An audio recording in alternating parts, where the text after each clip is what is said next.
Good afternoon, everybody. I want to welcome you back to a school year. It's going to be an exciting year. We are fired up here at the State Department of Education to help support you as all your students are now back, and it's just the time of year where you get to see all their excited faces and following a lot of really good feeds off of Twitter. Just a great time of the year. So we want to welcome you to the September 5th Lunchtime Hot Topics. This is Brad Newenswonder, Deputy Commissioner of Learning Services. Wow, we have a host of topics to share with you today. We will most likely run over our hour, but I just want to remind everybody that these are recorded, and then a few days we will have them posted out there for you to go back and review them at a later time if you want to share anything with your staff, something that you find interesting. But we're going to introduce you to start out with some new staff here in the agency. So we've had a lot of changes. Exciting changes over the last several months over the summer. But then we're going to move into the meat and potatoes. John Garadot and Cindy Haddocky are going to give you an update on chronic absenteeism, some resources, how we're defining that. And then John's going to go into the DGSR report with just some updates. You know, our dropout graduate reports. So, because that's coming up here in the next few months. Beth Foltz is going to give you just an update on ACT. We're excited that we're going to be able to provide for free to our juniors this year the ACT and or WorkKeys. So Beth will give you an update on that. Kent Reed's going to give you an update on the revised SECD standards. Followed by Stephen King. He's going to give you a couple updates on AV communications and visual arts pathway, as well as where we're moving forward with computer science standards. Gayla Randall is going to then follow up with our this year's Kansas CTE Scholars Program. Jeanette Nobo is going to give you a good update on Kisa for this year. Some trainings we'll be offering and some updates across state. And then Carrie Rogers will give you an update on the Kite suite. And then Amanda Peterson's going to give you an update on early childhood. And then I'll give you a few updates here on some upcoming conferences. You just probably looked at that and said there's a lot of names that I just do not even recognize. So let's start with someone that is probably familiar to a lot of you, and that's Michelle Miller. She was working, you know, as superintendent from Vermilion last year, as well as trying to transition to the State Department as director for teacher licensure and accreditation. We now have her 100% full-time starting July 1, so we want to welcome Michelle. And for those of you that don't know Michelle, all three of you out there, this is Michelle. We also have on Career Standards and Assessment Services, Cynthia Haddocky is going to be our elementary specialist. We have consultants in a lot of different content areas, but she's going to be focusing on elementary. Kim Muff is working as part of our Striving Readers grant that we received, and a lot of you out there are part of the Striving Readers grant. So this is Kim Muff. She will be working with you. We also have Sarah Perryman, who is our English Language Arts Program consultant. Also, as part of the Special Education and Title Services team, we have Carrie Rogers as a program consultant and Melissa Valenza. So we want to welcome those two. On Early Childhood team, this is new this year. Early Childhood used to be part of Special Education and Title Services, but we have a with the board's initiative and focus and some attention at the legislature where we want to move forward with early childhood in Kansas, we decided to just create a full new team with that. And Amanda Peterson is she started in July, brought her on board. She will be the director of early childhood. And then we also have Jordan Christian, who will be providing supports under early childhood. Amanda Peterson and Nis Wilbur will be the program consultants working with parents as teachers and early childhood. I just want to remind everybody that our annual conference this year, October 15th through 17th, in the past, the pre-conference was always around assessments. This year it's going to be new. We're changing up with the direction we're headed. So the pre-conference on Monday the 15th is going to be dedicated to school redesign. Then the main conference, the 16th and 17th, will then focus on how do we move forward with all the board outcomes and the board vision across the state. It is very much a practitioners conference where most of the presentations you will hear are from school districts. So I'd encourage you to get registered, look for emails, or just go out to our website and get engaged. We also want to remind you to save the date, the Dialogue Summit on Educator Retention. This is at K-State on November 19th.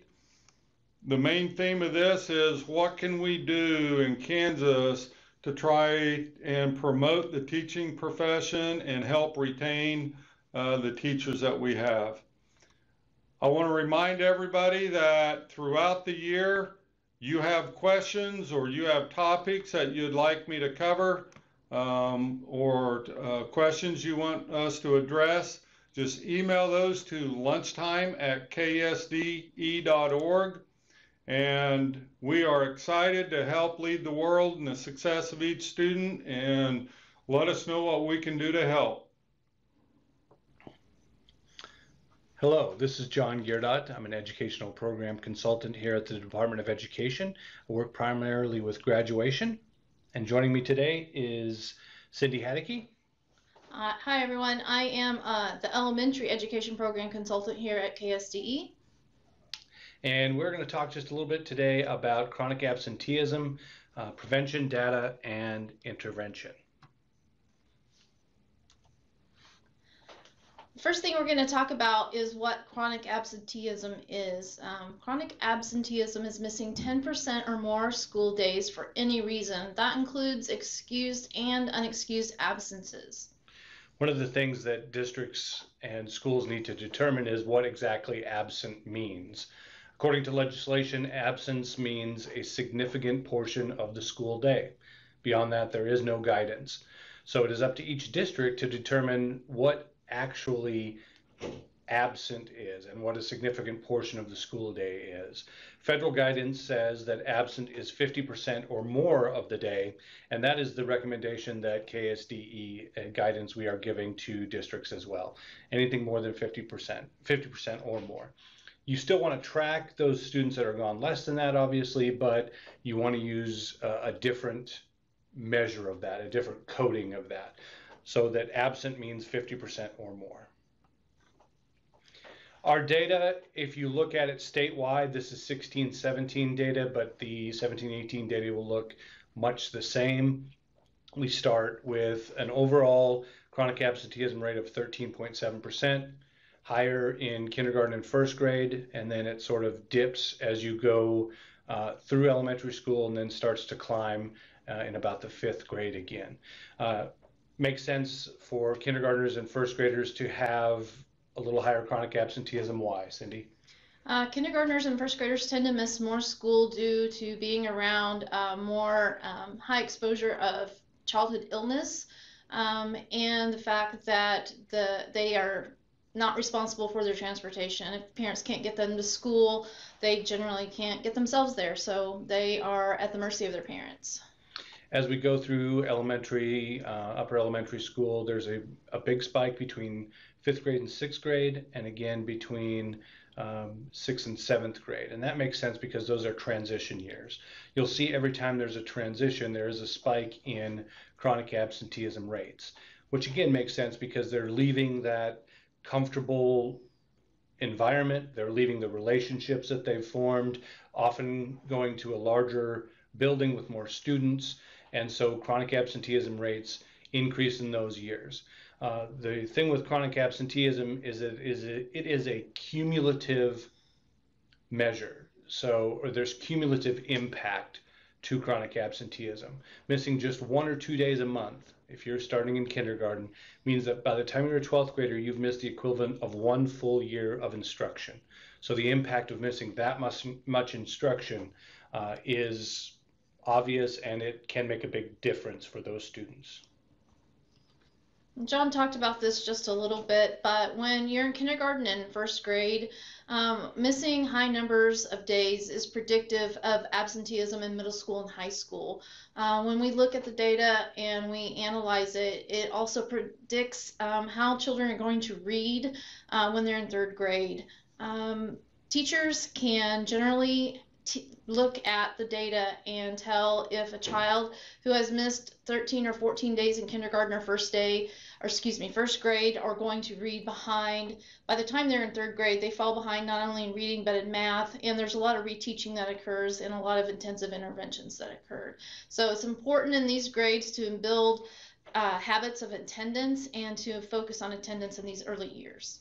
We talked about the importance of transition years, why there's a spike in those years, which means that districts have to be intentional about those transitions, have to make sure that we have an opportunity for students to experience those buildings, make sure that we get administrators, counselors, teachers, if possible, in front of those students before they make that transition so that they can recognize a face, know where to go to when they have troubles with their locker, with their schedule, with finding a room, with conflicts with students. It's important to be intentional about transitions. And then seniors, of course, have the highest absenteeism rate because senioritis is a real thing. Those of you that work in high schools know that. They're also involved in more things. They're gone from the building for more, sometimes school-related things, but sometimes other outside-related things as well. We need to make sure that we have engaging and meaningful opportunities for those seniors to make them want to continue to be in school every day. So who's impacted by these absences? It impacts the entire population. It impacts not only the students that is absent, that student's missing instruction, missing peer relationships, and social interaction. At a young age, those social interactions are key for future building of relationships and learning how to deal with things like the new SEL requirements that we're doing here in Kansas. Missing that much school, they fall just that much more behind. Other students are also impacted by the reteaching that has to occur. It slows down the progress of the classroom. Student groups also are impacted because the increased collaboration means it slows down the entire group. If you're working on a group project and you have a child that's gone, the group has to slow down. They have to reteach the child that's gone, or sometimes that work just doesn't get done in the small group. The teachers are also impacted. Lost time is huge in a classroom. You always have to explain, you always have to reteach, you have to use all of your spare time as a teacher, whether that's recess, lunch, before school, after school, however that looks for you as a teacher, you have to use that time to catch those missing students up. And it impacts the school.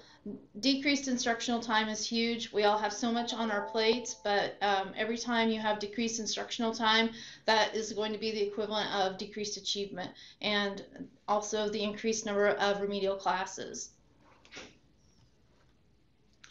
One of the most important things that we can control when we look at chronic absenteeism, and that we need to look at first to make sure that we have good data and we actually know who's missing, how often they're missing and why, is to review policies and procedures surrounding attendance.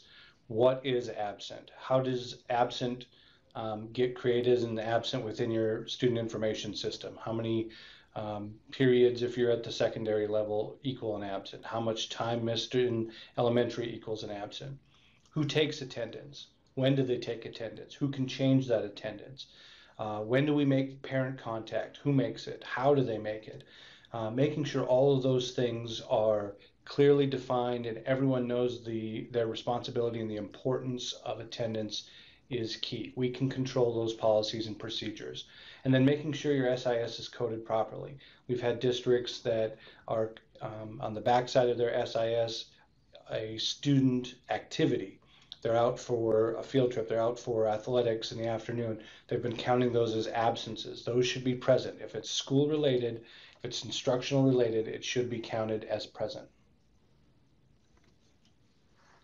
So how do you address chronic absenteeism in your schools? First thing you need to do is form a team. That team can look different depending on the size of your school and the needs of your school. The first people that need to be on your team, however, is an administrator and your school secretary or your attendance clerk. Those are the people that probably know your kids the best. If you're lucky enough to have a school counselor, they should be on your team. School nurses should be on your team. Teachers, social workers, special education teachers. If you're lucky enough to have these teachers or specialists in your school, ELLs, mentors, coordinators, parent liaisons, community partners. The teams can look different and be formed different depending on the size of your community and the needs of your absenteeism population. The bottom line for your team is bring in whoever you need to help make sure that you're addressing attendance. Once you have good data, once you figure out who's missing, you need to figure out the why. Just finding out that they've missed and how much they've missed isn't enough. You have to unpack the why of why they're missing school. 3 broad categories: barriers to attendance, things that are happening outside of school that prevent them from getting there. Aversion are things that are happening inside the school that's making them not want to attend. And then disengagement, those are things that the student is just losing interest in school. So we refer to them sometimes as push, pull, and fallout factors. They're either being pushed out of school, they're being pulled out of school by something outside of the building and outside of our control sometimes, or they're just kind of falling through the cracks and not being engaged. So again, another way to address this problem is a 3-tiered model. Just like MTSS is addressed in schools with reading, math, and behavior, we can address chronic absenteeism in the same way. However, we inverted the triangle this way, and when we invert the triangle, we go from universal to individualized instruction and prevention strategies that are universal to individualized. In Tier 1, the prevention is universal. It's school-wide and a really low-cost intervention. Tier 2, we focus more on small group interventions. It's for your moderately chronic absent students, maybe those students who miss about 10% to under 20% of your school year. Especially, you want to work with small groups of bands of students, maybe a group of boys that you're targeting, or a group of girls that you're targeting, or it could be a grade band that you're targeting. Your Tier 3, this is where you really get in and you support your families, you support individual students, you get your communities involved. This is a very individualized process when you get to Tier 3 support. It's where you really get the community involved and you support families at Tier 3. A lot of times Tier 3 will necessitate the outside agencies, whether it's mental health or physical health or housing insecurity, things that maybe are beyond the direct control of the school, but you still need to be a part of that process to help coordinate those services if possible. In working with chronic absenteeism, our plan is to provide some spring workshops that will help you to unpack your attendance data, figure out those whys, how to form a team within your district to look at the data, because everyone's data is going to be different. Everyone's whys are going to be different. Find root cause, and then implement prevention and intervention strategies. You already have many of these in place in a lot of instances, so we help you to find where those are. Are they Tier 1? Are they Tier 2? Where do you need more? What are some other resources that you could use? Developing a tiered response to those attendance issues is critical, and early intervention is critical as well. You need to catch them before it becomes a habit that then makes it much more difficult to address. And it's not just a secondary issue. This goes all the way down to kindergarten It's a pre-K issue for that matter. Getting schools, getting students to build that habit of attendance. There's a link for a survey there. If you're watching this hot topic, we appreciate that. If you can go to bit.ly/KSDCA survey, there's just a couple of questions there about if you have interest in this and how you would best like to be a part of this workshop. We can do it as a multi-district large workshop. We can come to your district if that's what would be easier for you, to help you look at your data, unpack it, make sure that you're getting good data, and then work with you to identify the interventions you already have and find areas where you might want to beef up those interventions. There's contact information for both Cindy and myself. Phone numbers and email addresses. Feel free to call. Feel free to send us an email. We're happy to help in any way we can. Chronic absenteeism is the #1 reason that students drop out of school. It's predictive of third grade reading and math struggles. It's predictive of dropping out and non-graduating on time. So it's a critical issue that we need to address and look at thoughtfully in order to help impact achievement and graduation rates. And it starts as early as preschool and kindergarten. So we're here to help you. We hope that you reach out to us. Thank you for listening. Have a good day. Hi, my name is John Geardot. I'm an education program consultant with the CSAS team here at the Kansas Department of Education. Today's lunchtime hot topic is going to be the Dropout Graduation Summary Report, which is going to be open in October, and we'll be working on that through the month of October. What is the DGSR? Dropout Graduation Summary Report is the only opportunity that you have as a school and district to certify your dropout and graduation data before you submit it to KSDE, and then we submit it to the feds. So this is our chance to clean your dropout and graduation data to make sure that it is as accurate as we can possibly get it, which will make your graduation rate and your dropout rate as accurate as we can get them. There are 3 different data points within the DGSR. In addition to the graduation rate and the dropout rate, there is also a tab or section for post-graduation plans, where you can select where those students have indicated that they are going after graduation, whether it's to a college, 4-year college, 2-year college, the workforce, military. There's a section in there where you can look at that data to make sure it is accurate as well. Elementary schools, remember, you only need to review the unresolved exits and dropout section in the DGSR. You do have to do that even though you don't have graduates. You'll need to look and make sure that those students all have an exit report or an exit code in the DGSR. And when you click under that tab, it'll show you a list of students that have unresolved exits. And then you can check your records to make sure that they have either a transfer record to another school in Kansas, a transfer record out of state, or whatever the case may be. All schools, elementary, middle, and high schools, need to sign off on the DGSR. There is a tab on the bottom left-hand side to sign off on the report, and then that will go to your district level and the superintendent, where their designee will have to sign off on that report as well before it comes to KSDE. The DGSR is an authenticated application, so those of you that are in charge of filling out the DGSR need to make sure that you have access to it in the authenticated portal. If you do not, you can see the link on the page here to request that access, and it will be then emailed to your superintendent, who will be able to grant you access to that. Detailed instructions for the DGSR and how to do that are found in that link, the Kansas Graduation and Dropout Information Handbook. Both of those things can be found on the graduation webpage at ksde.org. The submission window will open Monday, October 3rd. I would suggest that you go in there as soon as you can to start looking at that data, finding those students with unresolved exits or dropouts that you can try to locate and fix that information. All of that is done within the KIDS system. You don't actually do the fixing within the DGSR. The submission window will close at 4 o'clock on Wednesday, October 31st. Any information in the DGSR at that point is going to be considered accurate and final. Once that window closes, we won't be able to change that information anymore. Tips for success: don't wait until the 30th to review your data.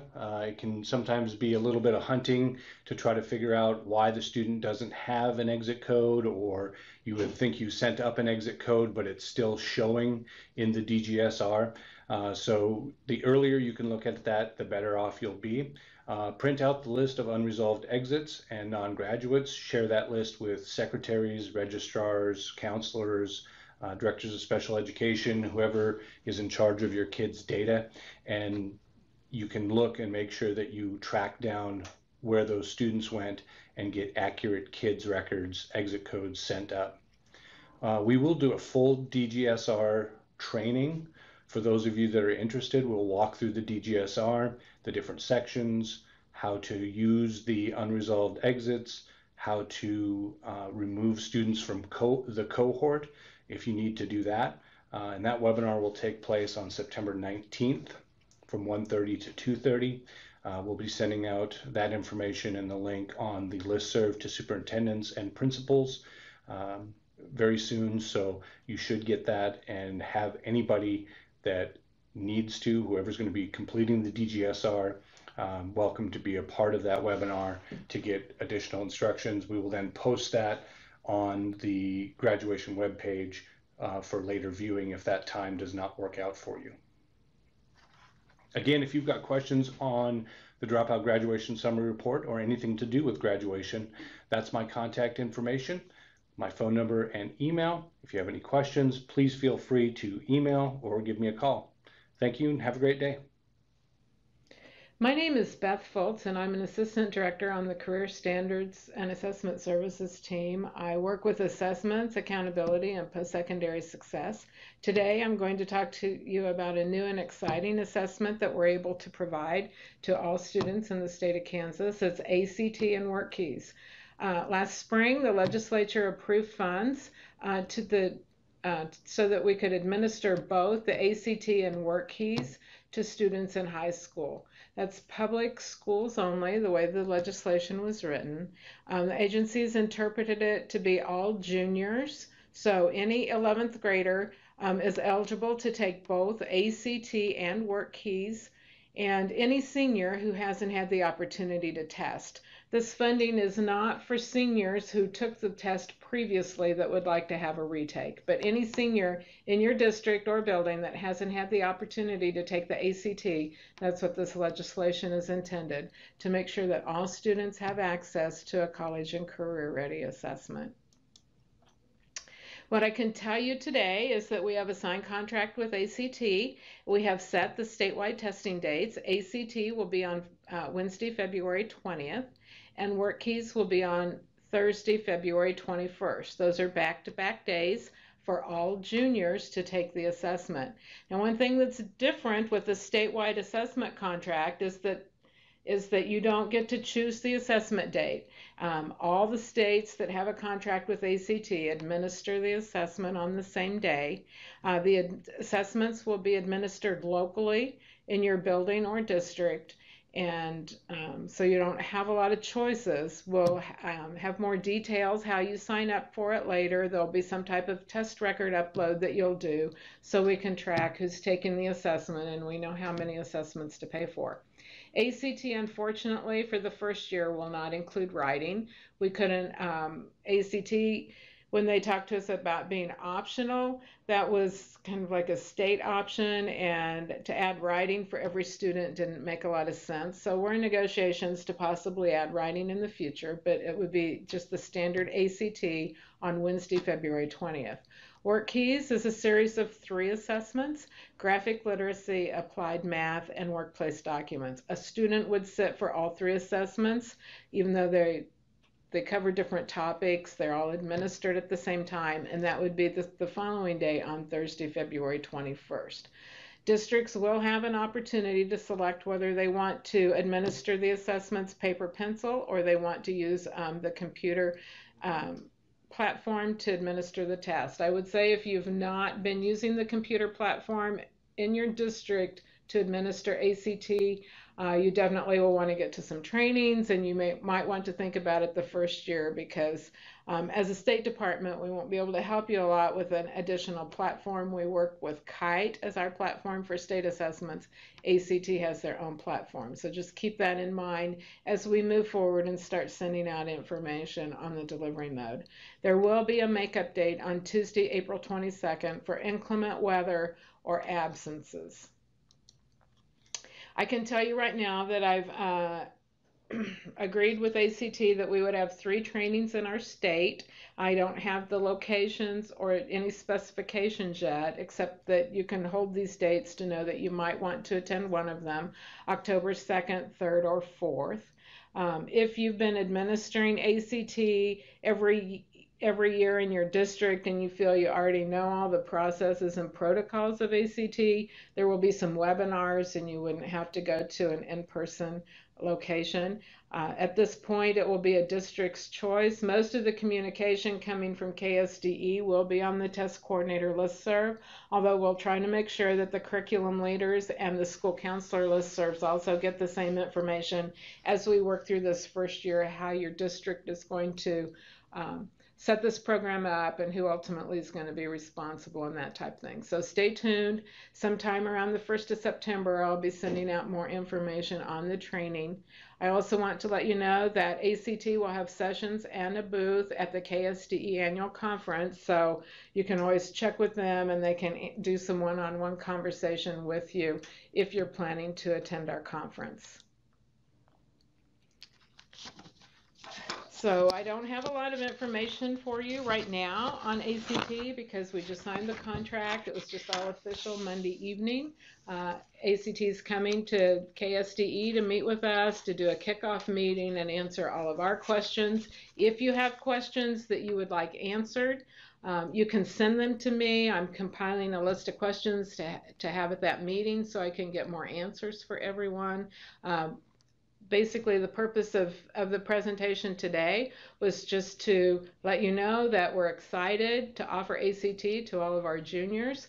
We hope that all of the juniors, we're really looking for a high participation rate. I mean, the commissioner is expecting about 95% of the kids in the state to take ACT and WorkKeys both. So we're closed on ACT. We know overall we have about 75% of the students taking it right now. So that extra push for kids that maybe haven't had the money to take the ACT, this will be a great opportunity for them.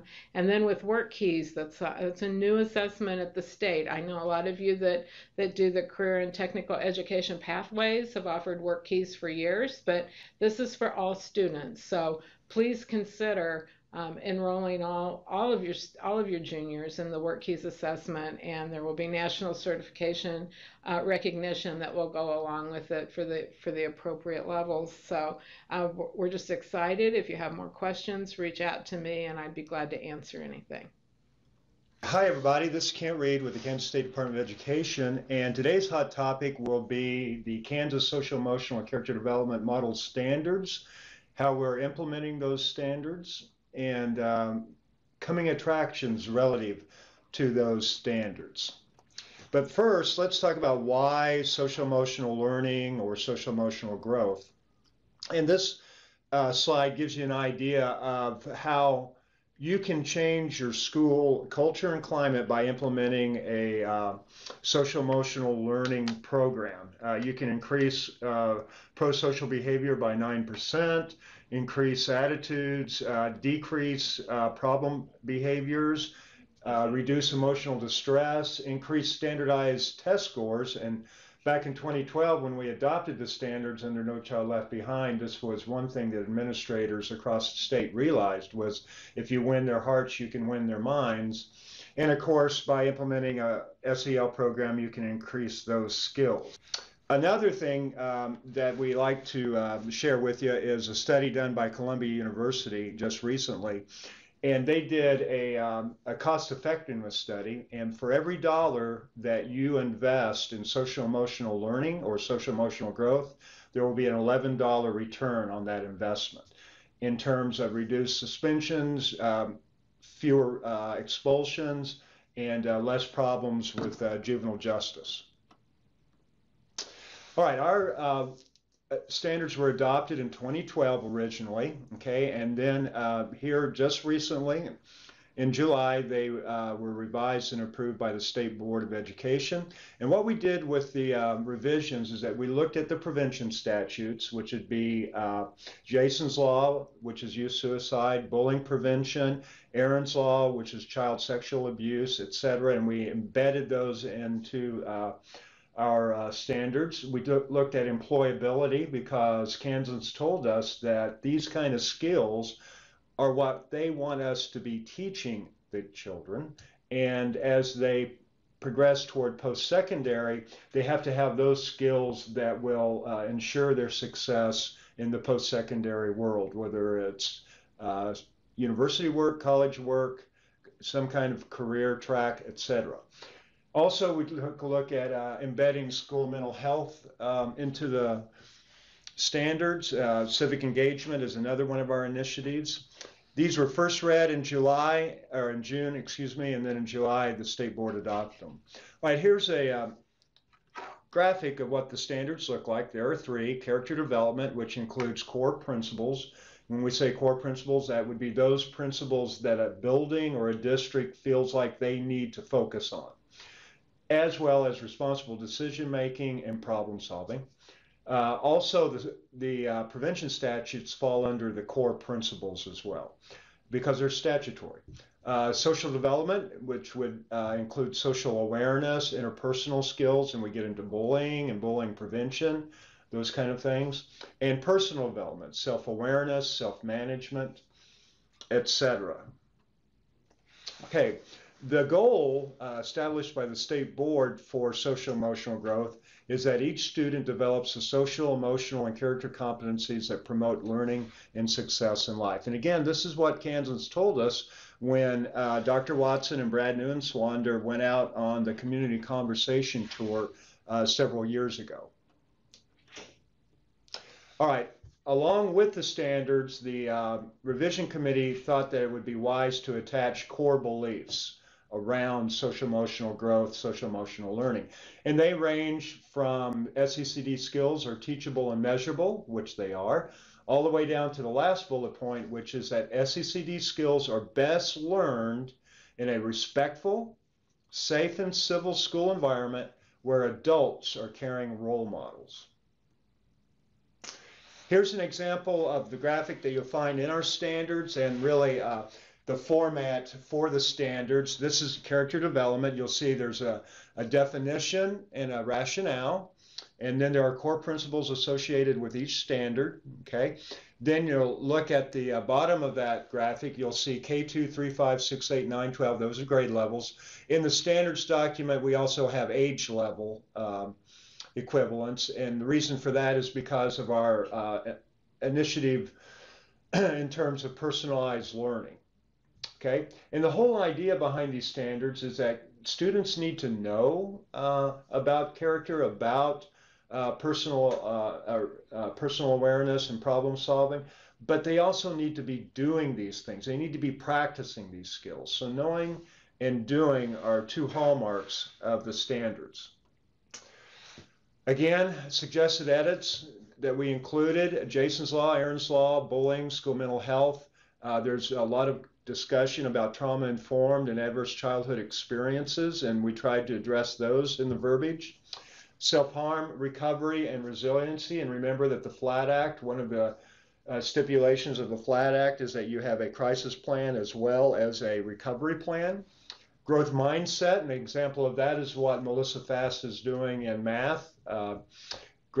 Teaching math with growth mindset, civic engagement, and then ethical use of technology. And we know that cyberbullying is a problem nationally as well as here in Kansas.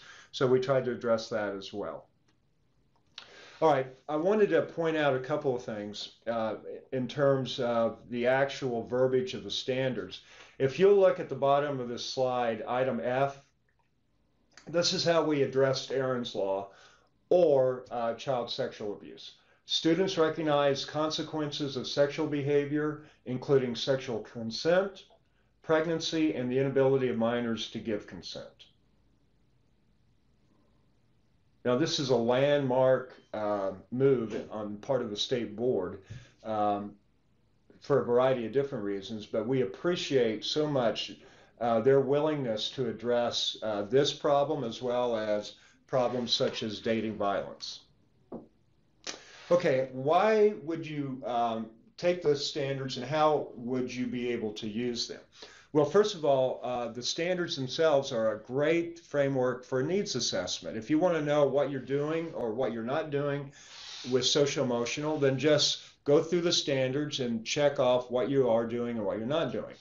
All right, it's a great opportunity to vet for best practices. If you're going to buy a curriculum or you're looking at adopting a curriculum, such as Safe and Civil or Steps to Respect, be sure that they're aligned with our state standards. And then, of course, evaluation. They provide you the opportunity to have components of an evaluation plan for your building, and it works into Kisa, as we'll talk about in a moment. One of the reasons why we adopted the standards was we were getting calls from school psychologists and counselors asking if we had any behavior competencies or standards for behavior.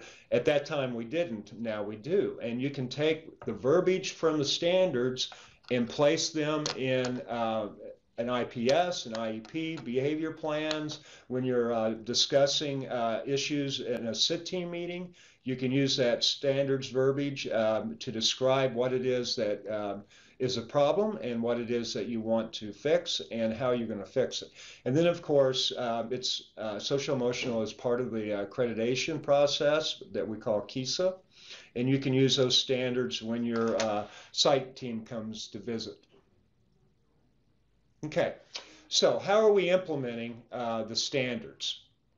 And we'll talk a little bit about curriculum instruction and evaluation. First of all, the standards are integrated with a lot of the different initiatives that we have ongoing, all right? For example, I already mentioned math and growth mindset. ELA has instructional examples utilizing social emotional, all right? And CTE, Career Technical Education, one of their initiatives in employability, and again, that goes back to the community conversations. All right, our board outcomes that aligns with IPS, graduation, and post-secondary. Actually, these standards align with every board outcome, including kindergarten readiness, because most of kindergarten readiness is in the social emotional domain. All right, I'm going to talk in a minute about the career development cycle. We mentioned civic engagement. Many of you have participated on our Kansas Schools of Character Recognition program. That will continue, and also our Anti-Bullying Awareness Week. One of the ways that we helped you measure social emotional was the development of a social emotional growth toolkit that is on our webpage. If you go to KSDE.org, go to the subject index S, click on S, go to social emotional character development, you'll see that toolkit on our webpage. And we're currently in a project with 25 other states that is sponsored by the Consortium for the Advancement of Social Emotional Learning, or CASEL. And we're learning great things from them, and they are learning great things from us. One of the other ways we've implemented it is through research collaboration from KU has developed the College and Career Competency Wheel. That would be Dr. Patty Noonan and Dr. Amy Gomer Erickson, and they created the wheel. Now, the way they frame it is intrapersonal refers to those characteristics, those qualities of character that we find within ourselves. Interpersonal, which are those characteristics, those qualities of character that we would use whenever we're in a group or with another person.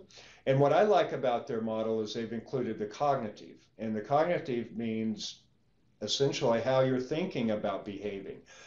In juvenile justice, one of their curriculums is thinking for a change. And isn't that sometimes what we want for our students? We want them to think about a change. Okay.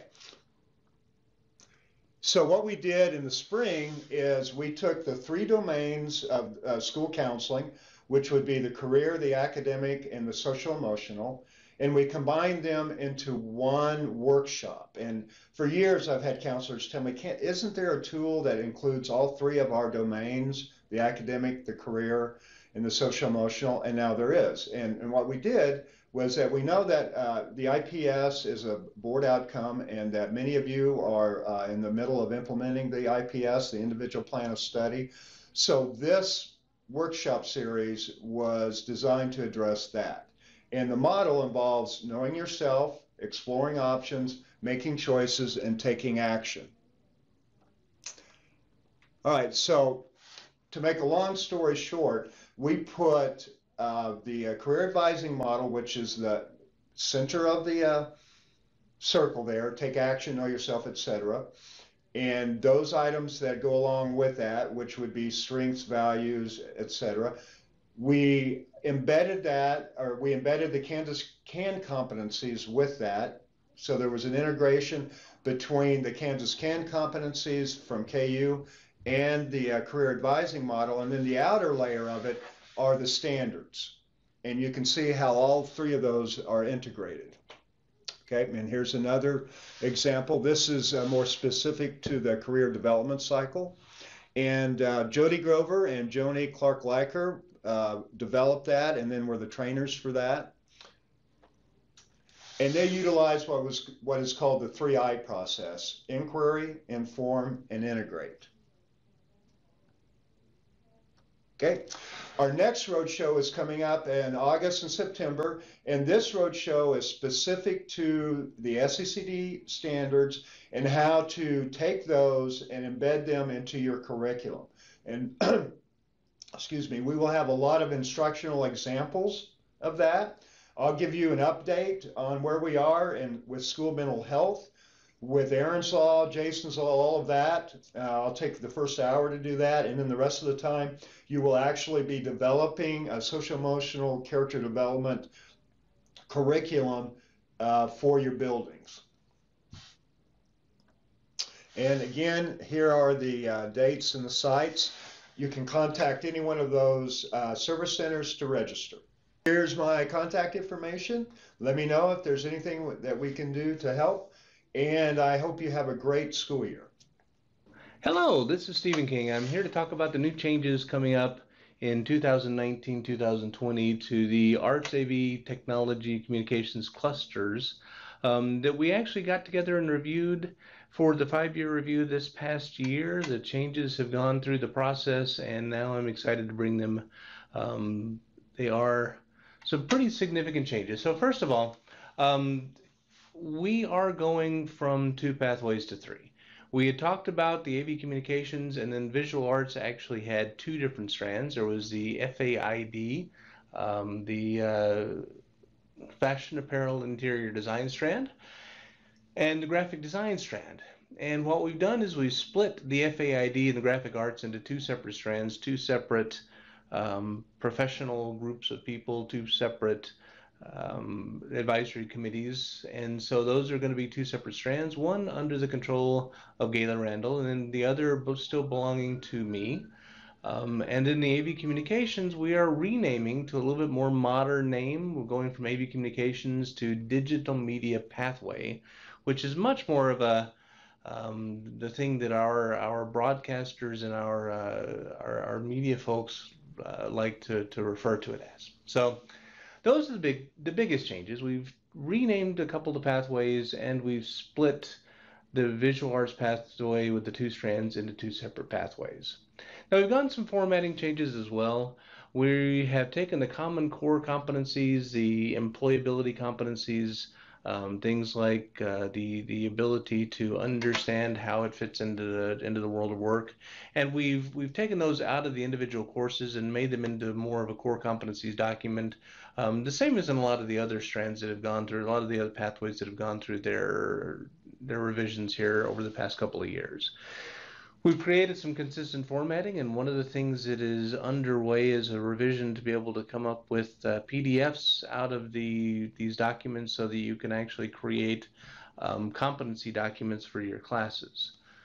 Now we have gone through and we've changed the application level. I'm going to show you here in a second the AV Communications pathway. You see that the name has changed again from AV Communications to Digital Media. The 21st Century Journalism class is still a required class, and so that hasn't changed. Most of the classes haven't changed, but down at the application level, you got the Digital Media Project Management. That used to be the Project Management class, Resource Scheduling Project Management 21205. It is now 31091, which is pathway specific. Obviously, this course is subject to all of the doubling up and nesting opportunities that we've talked about, and I can help figure those out. But so we've made this more of a pathway specific class designed so that we can apply the technical level skills that you gain at the application level.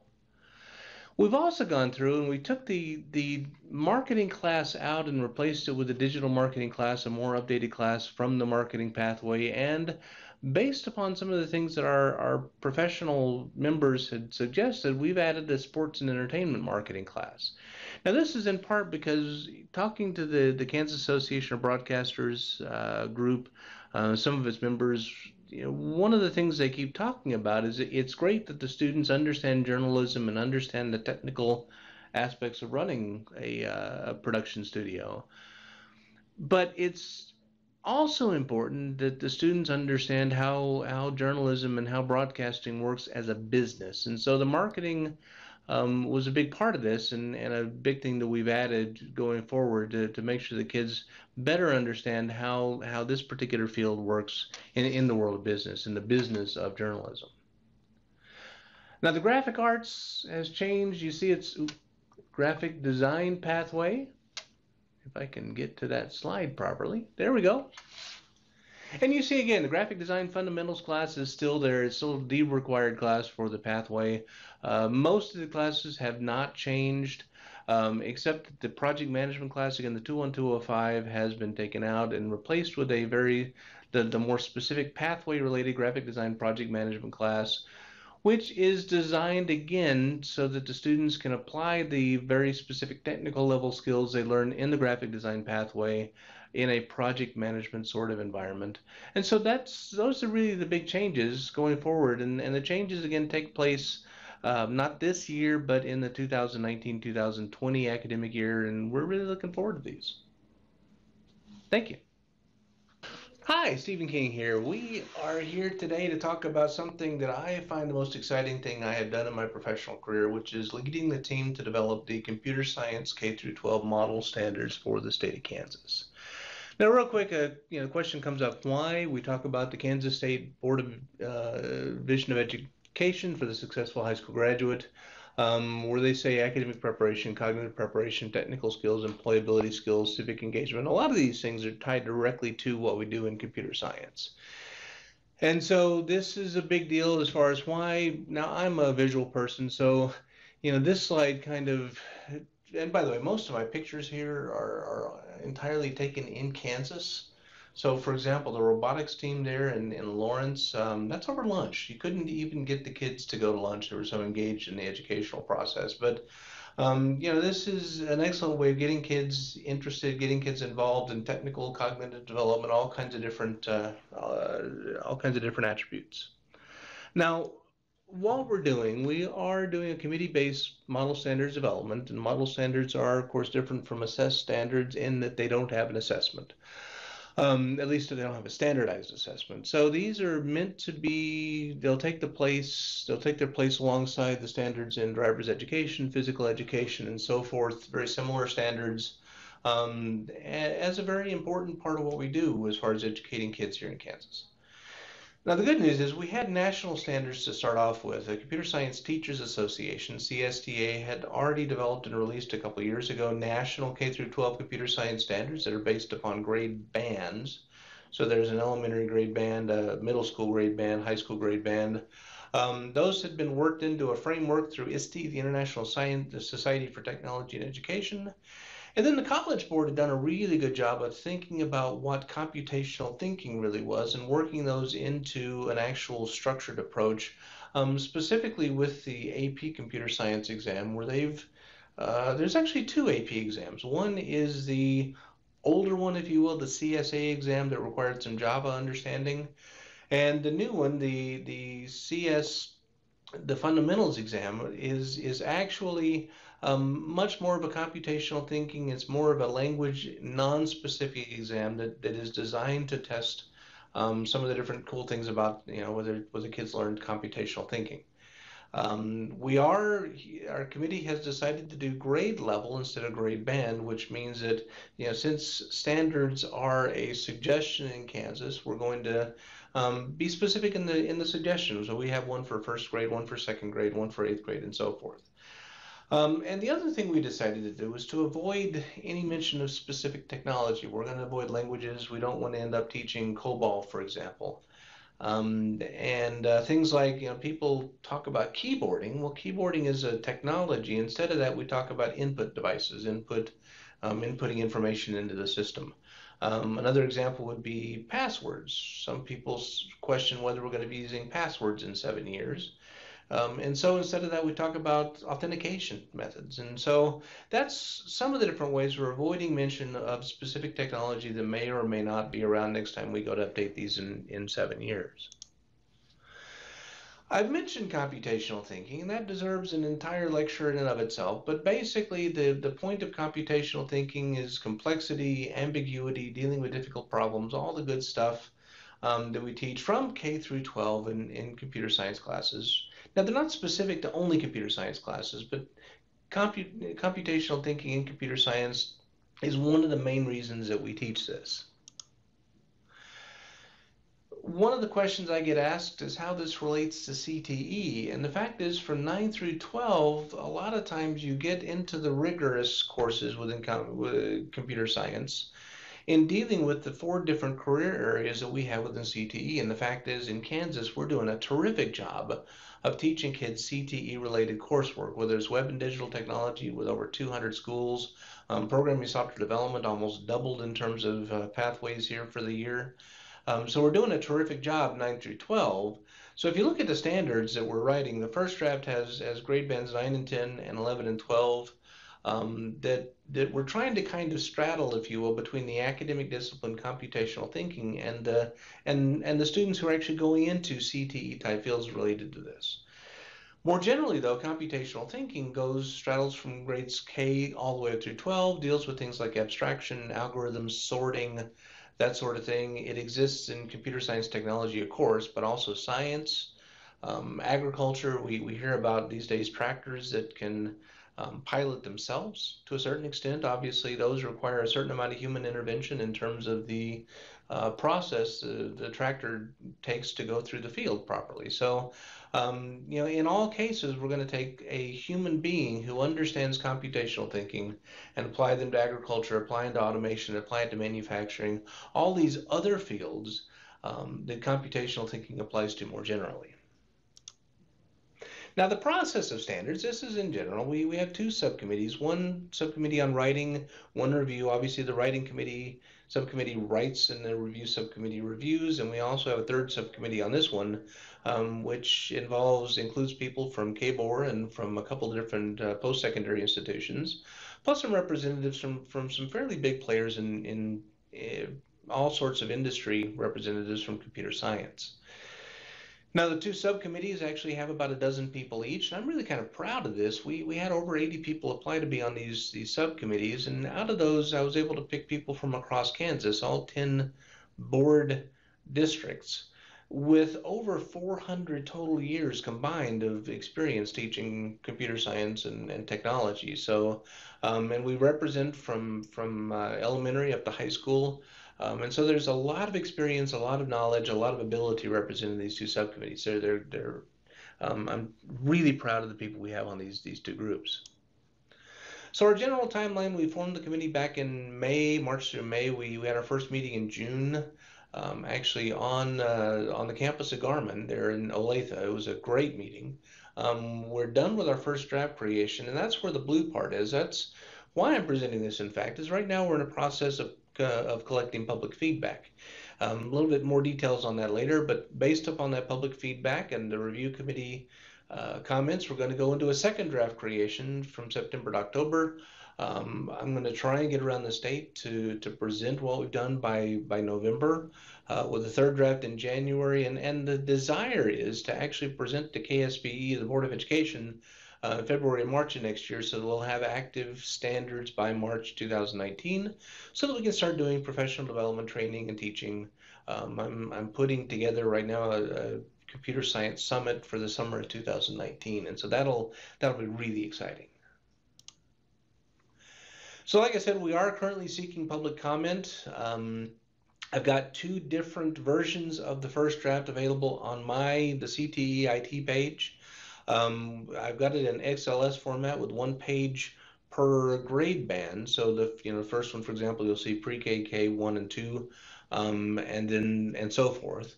And then I have it all on a single page as a PDF, so you can download either one or both and present your comments, email your comments that way. The URL I shortened to the Google approach there on the screen in front of you. Or if you email me at sking@ksde.org, I can send you the longer URL.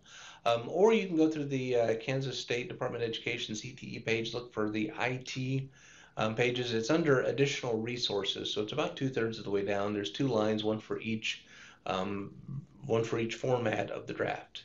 Either way, I'm glad to collect all your comments. Please do have them to me by Friday, September 14th at 5 p.m. I am really looking forward to getting all the comments, because September 19th, the writing subcommittee is going to launch into action once again and take everything we've done and all the comments we received and merge them into a second draft. So that's the exciting thing, and I just wanted to kind of close out again with a couple of pictures of why we're doing this. These are Kansas kids here at a robotics competition, and more Kansas kids at more robotics and engineering and different types of things that they're doing. That bottom one is actually at the Air Museum in Liberal. We had a Lego robotics competition. It was just fabulous. Those kids are awesome.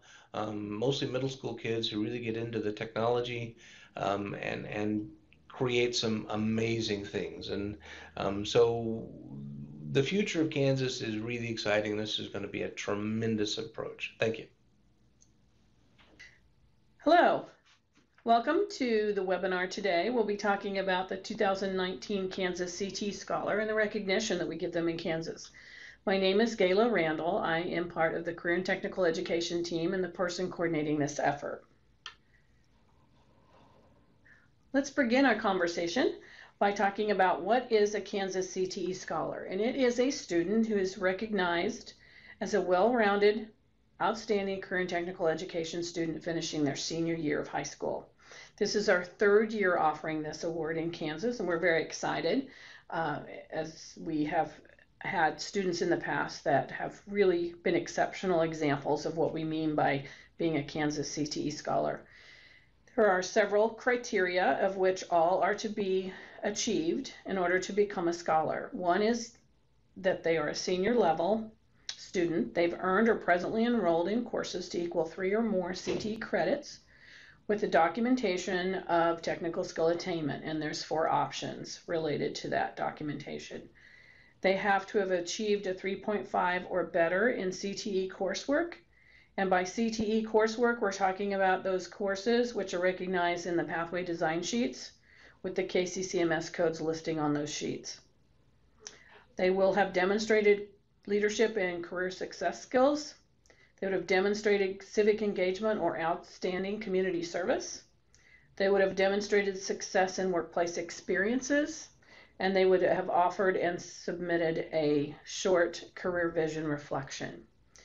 As a result, these individuals will receive a commemorative pin.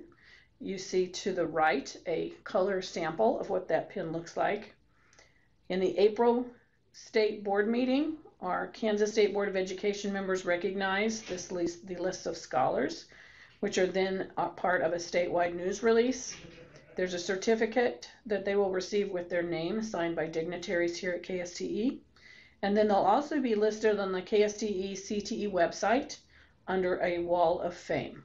And that can be achieved through going to ksde.org, CTE webpage, table of contents in the right sidebar, and then under the title Achievement. A few parameters to discuss. This is not the presidential CTE scholar. That happens to be a federal level recognition. This is a state level recognition. We have some similar things that we look for, but there are some other things that we look for as well. The applications are due March 1st, 2019. There are no maximum Kansas CTE scholars. We want to encourage every CTE student to work toward this recognition. This is considered a 4-year compilation of their accomplishments, not just earn their senior year. So those of you who maybe have students coming up in the ranks might consider starting some of this work prior to their senior year. I did want to mention it briefly that civic engagement means student-led projects that have an impact to the audience in which the project is intended. But they also have an option of outstanding community service. And if they select to do outstanding community service, they are required to submit documentation through a work log or some other verification of 100 hours, which is the requirement this year in 1819 submission. But starting in the year 1920 and after, that is increased to 200 hours. Remember, this is a compilation over 4 years. The student is to complete the form and create the documents, and then they are to be submitted by snail mail or email, which of course someone at the school might assist them with. Realize there is a document called the Kansas CTE Scholar Overview, which provides additional details and requirements. You will note at the bottom of the page that the overview, there is an application and related documents for this recognition, and it is found on the CTE homepage. Right at the bottom of the homepage, just scroll down and you'll be able to see it. If you have questions, don't hesitate to email me. You'll see my address here, my phone number, and my email. There is another person in the office assisting me with this, but her contact information is found on the overview page as well. Thank you very much for listening to the webinar today, and I hope to see lots of submissions from your school. Thank you. Hello, my name is Jeanette Nobo. I am the Assistant Director for Accreditation. Today I'm here to provide you with a Kisa update. First, I'd like to start off with who your Kisa contacts are. Michelle Miller, who is Director with Teacher Licensure, Jeanette Nobo, myself, Bill Bagshaw, David Barnes, who is our new Education Program Consultant that just started this past year, actually this summer with us, Lynn Bechtel, who also does professional development. And I want to just reiterate the accreditation email, which is accreditation@ksde.org.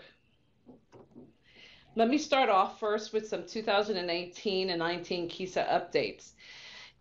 This year, each system, as every year, is expected to contact their on-site visitation team at some point in time and schedule their annual visit. They not only should contact their OBT chair, but also their team members and coordinate that visit with them. There is no, everybody has to have their on-site visit this year, so we expect one at some point in time. We have not decided.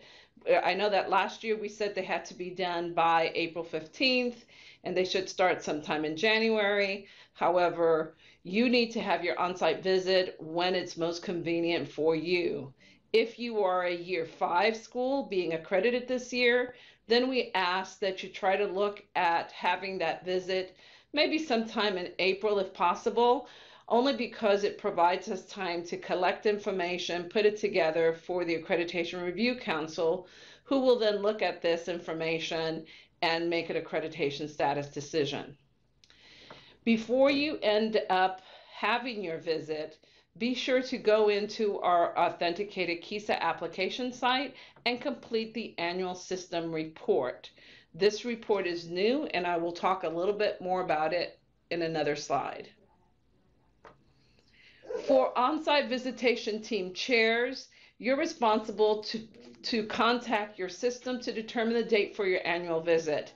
I ask that you not wait until the system contacts you, but that you be proactive and also contact the system to see when they want to have that visit.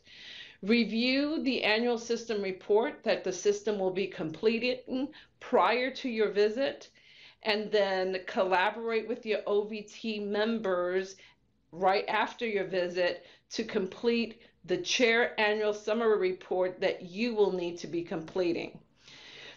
Try to complete this report by the end of the system's visit.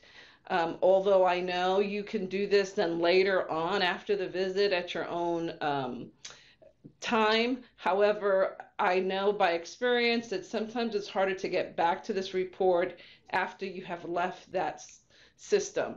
So if you can, try to finish it with your team at the time of the visit. This annual report, summary report, will be the only report that chairs will be completing this year, which is different than last year.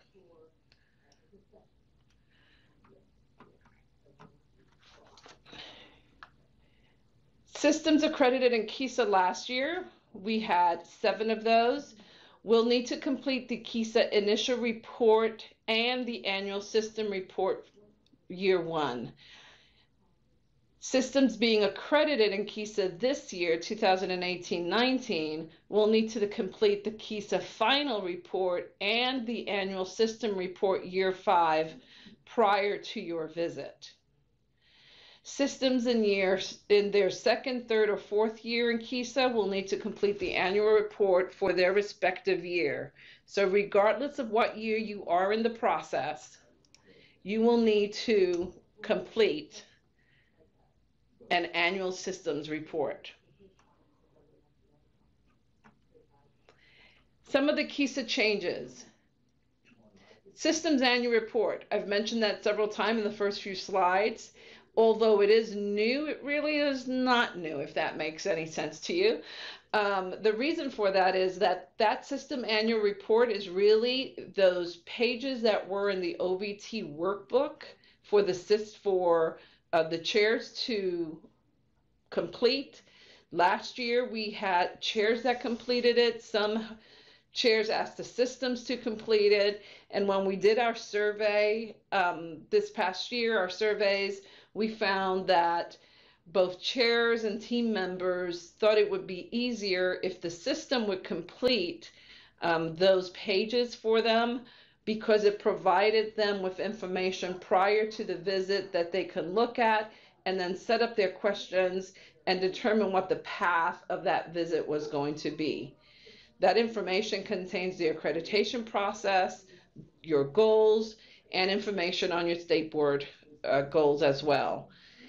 Please understand that when we did that system annual report and we took those pages out of the OVT workbook, we have revised them and reviewed them in a way that the questions in there are directed to the system versus the chair. So that's why it's called the system annual report.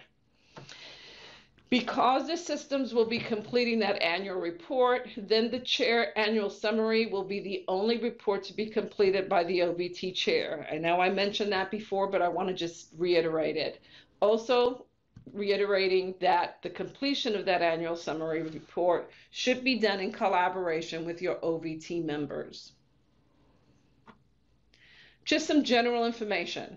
Last year in 2017 and 18, we accredited 7 systems, 2 public and 5 private schools. Kisa regulations are still in the legal review process and the process of the Department of Administration. It does take some time to complete those and make those final, so we're still working on those. Also, I'd like to just mention that we have a survey that we would like to gather feedback from all systems about their visit with Kisa last year, their experience with Kisa. That link that's on this PowerPoint will take you to that survey.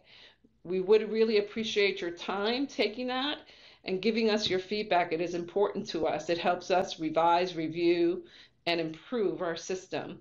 It should only take about 10 minutes to complete.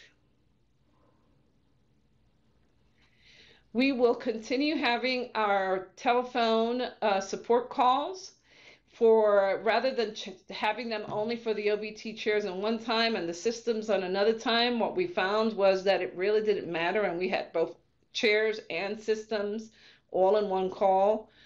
So we're just going to have one call for OBT chairs and systems. These will be primarily for those systems and chairs supporting systems in years 1, 2, 3, and 4.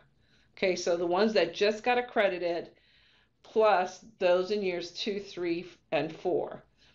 It will be every third Tuesday of the month, and we will begin in October and run them through March.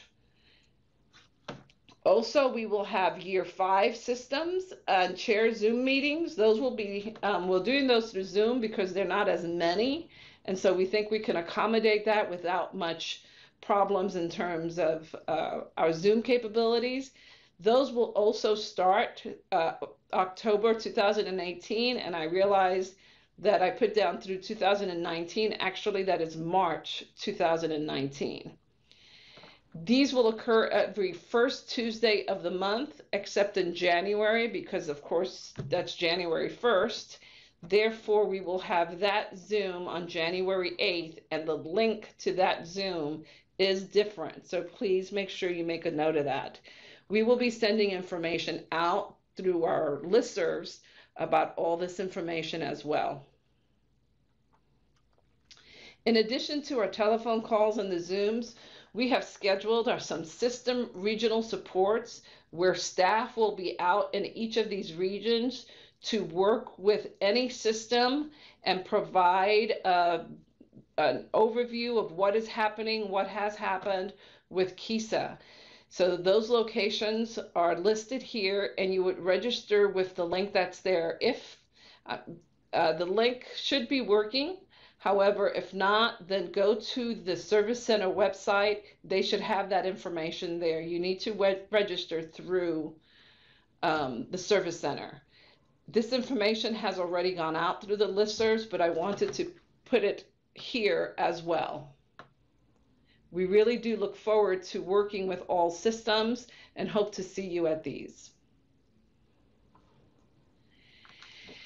We are continuing our training for chairs and the outside visitation team members. These trainings will roll out in late fall. These will contain lessons learned from our previous year, from the surveys that we ended up getting returned from all chairs and visiting team members. It will contain logistical information, particularly for the OBT chairs, which were not in our chair training the last time. They will be designed in a way to provide support to you in terms of what to do prior to the visit, during the visit, and after the visit. And we are continuing our collaboration with the service centers and the Kansas Education Leadership Institute. I wanted to just once again talk about the Accreditation Review Council, and they are the group which recommends accreditation status of all systems seeking accreditation to the state board. It is a group that's about 18 members at the present time, and they will meet this coming year at least no less than 5 times.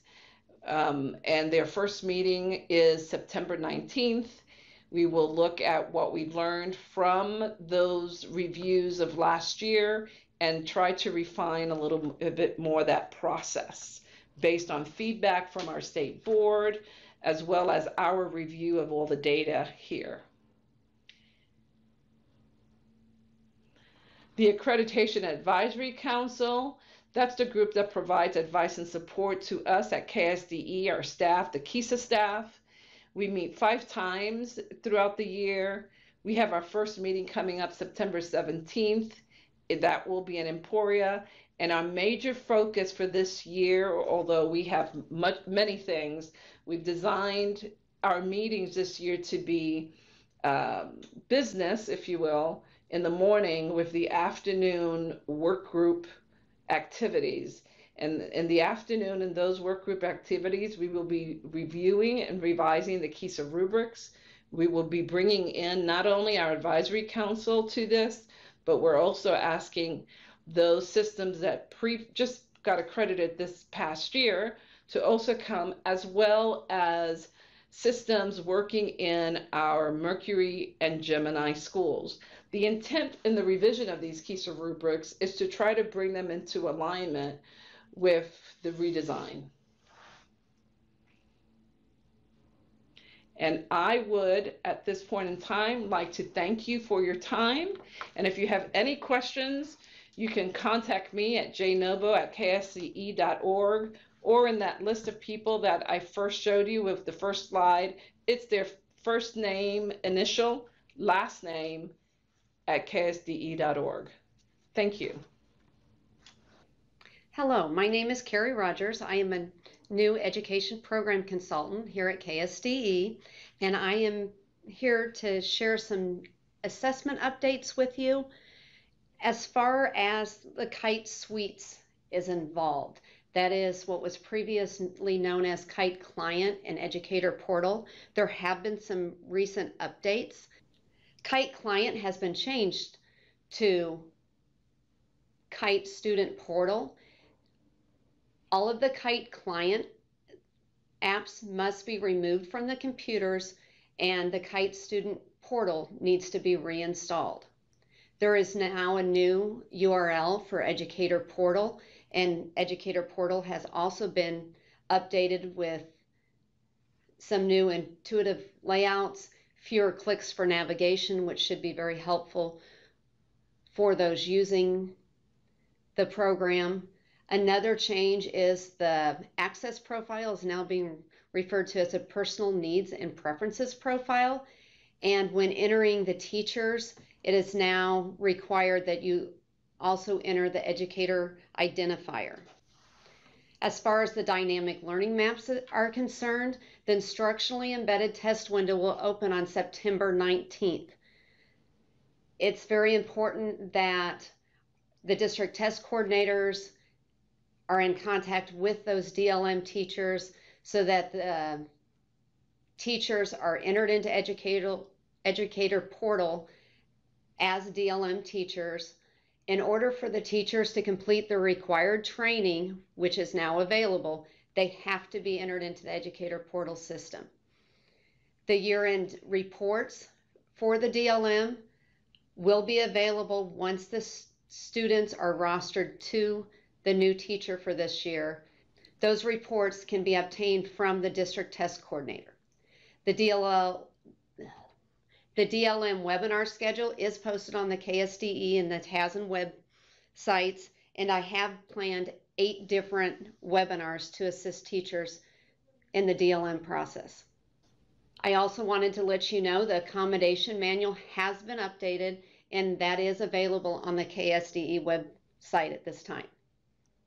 I've included my contact information. If you have any questions involving accommodations or the dynamic learning maps, you can reach me at KSDE, and my email and phone number are listed. Thank you. Good afternoon. My name is Amanda Peterson, and I am thrilled to join the phenomenal team of early learning professionals at the Kansas State Department of Education as the new Director of Early Childhood.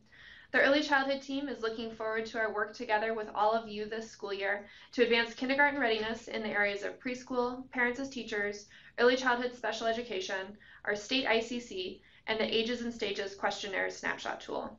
We're also excited to collaborate with early childhood stakeholders across the state to develop comprehensive, proactive approaches to advance kindergarten readiness in Kansas. Today, I'll be sharing an update regarding the ASQ Snapshot tool and an update regarding the 4-year-old at risk preschool program.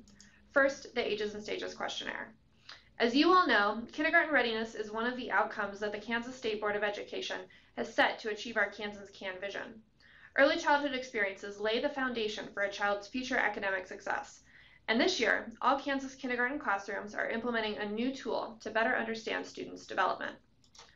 The Ages and Stages Questionnaires 3rd edition, or the ASQ3, and the Ages and Stages Questionnaires Social Emotional 2nd edition, or the ASQ SE2, are going to provide a snapshot of children's developmental milestones and advanced kindergarten readiness in Kansas. As caregivers know their children best, they complete both versions of the questionnaires.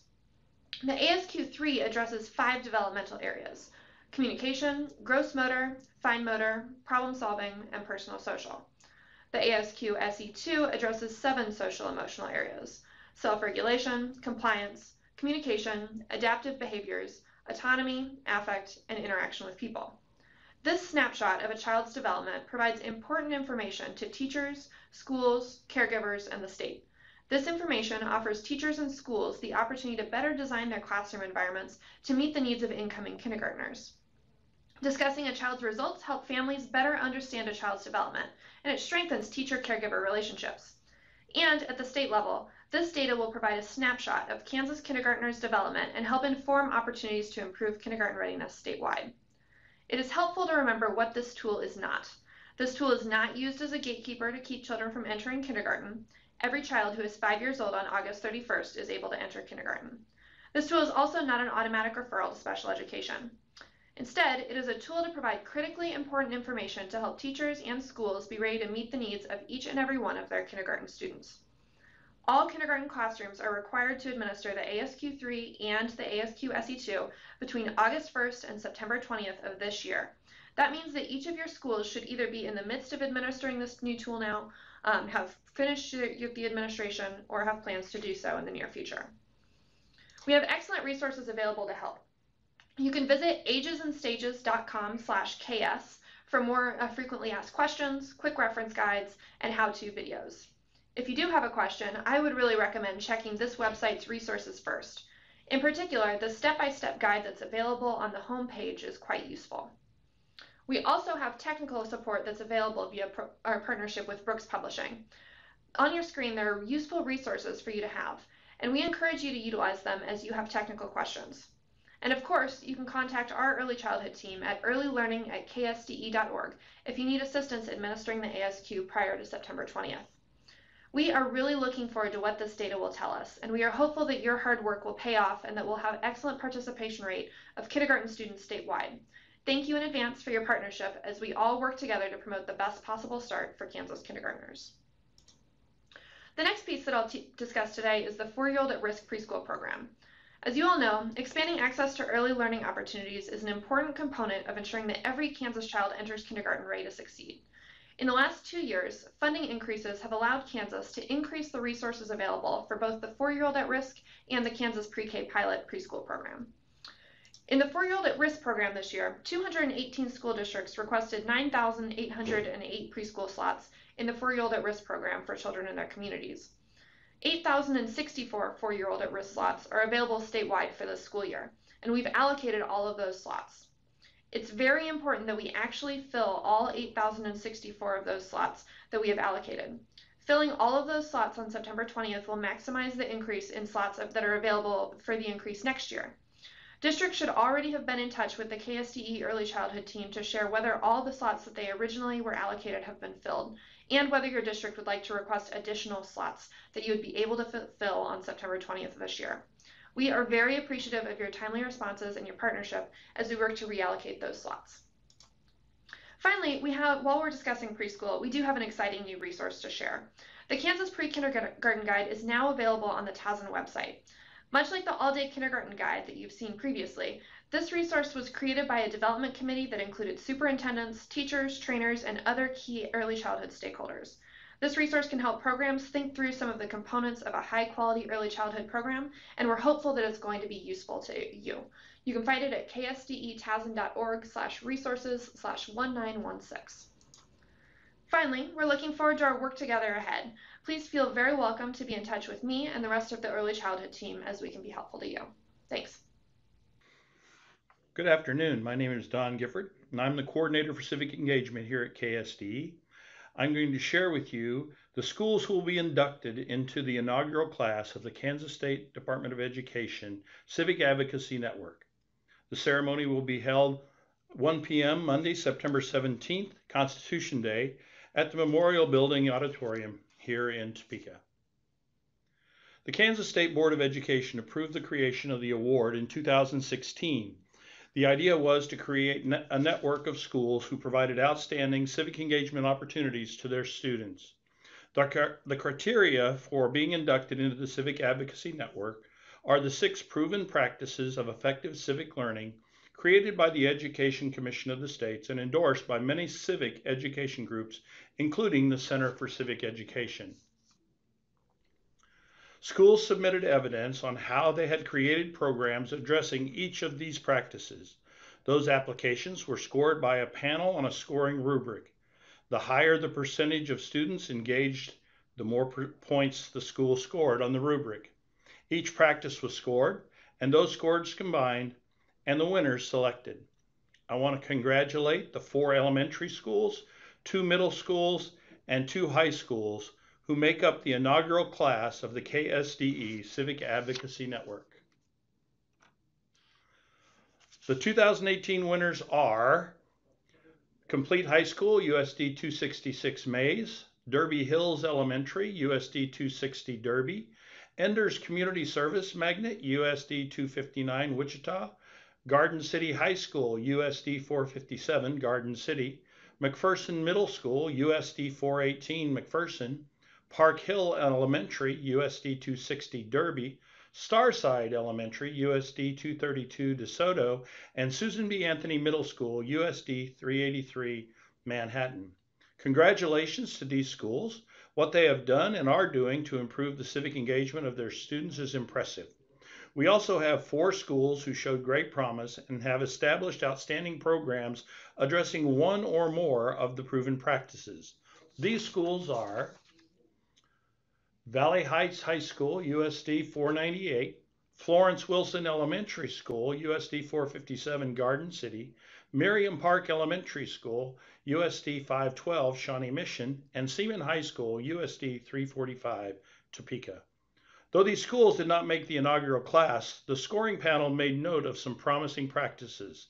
These promising practices could be modeled to support other schools as they try to improve their programs. We want to congratulate all of the schools who participated in this year's award, and we want to encourage your school to participate in the program this year. If you have questions about how your school can be a part of the Civic Advocacy Network or about KSDE's Civic Engagement Initiative, please feel free to contact Jessica Noble or me, Don Gifford. Thanks so much for your time, and have a great afternoon. Well, good afternoon and welcome to the September version of the Hot Topics from KSDE. This is the redesign update. I'm Jay Scott. And I'm Tammy Mitchell. And we're here to talk to about the latest and greatest with redesign as we approach this fall. So we'd like to start off with a little video. You can find it on YouTube, but it is a video from our commissioner and the superintendents and building leaders of the Mercury 7 launch schools.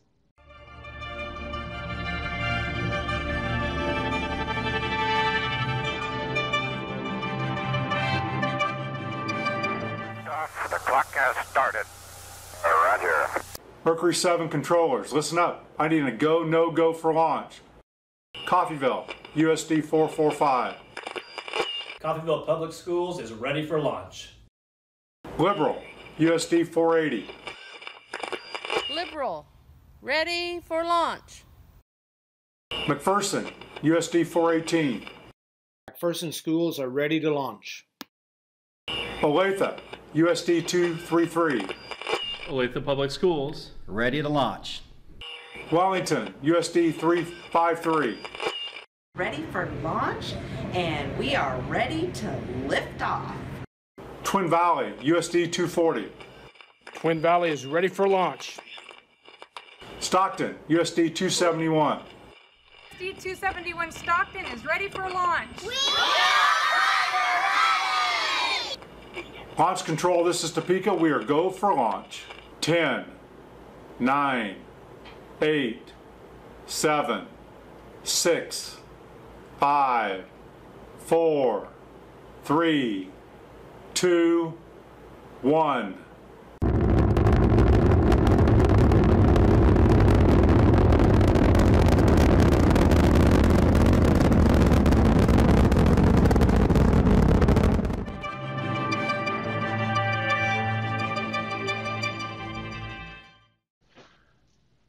And so this is a state picture of all the school districts that are involved in redesigning Kansas. So the blue are the Mercury schools that were selected prior to last year, and those 7 school districts and 15 schools went through a process that we're calling the plan year. They went through that last year. In addition to those 7 school districts that were designated as Mercury districts, we also had 21 Gemini 1 districts. Those are in yellow. And those districts had support that was different than the Mercury schools in that they had every other week virtual support from KSDE last year during their plan year. They also had the option to either launch this year, as the Mercury schools are doing, or they could wait another year, add an additional plan year, and launch in 1920. And so we're going to talk through both those groups today, as well as our Gemini 2 schools, which are brand new to the redesign project in Kansas. Those are the ones designated in green. And those schools, along with their Gemini 1 counterparts who are still planning, will be going through the plan year this year, and we'll talk about the support for both launch schools for this year and for schools that are going through a plan year.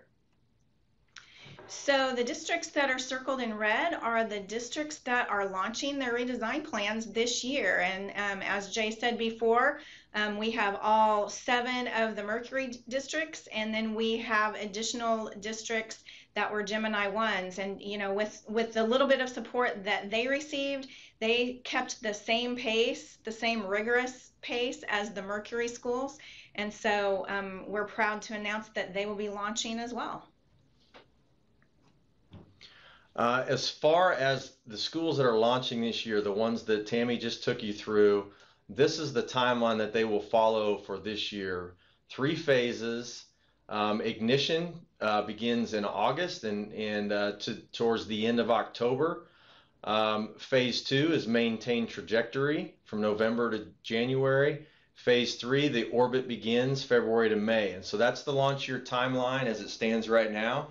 We'll be working with those launch schools very closely to take them through each of those phases moving forward through this year.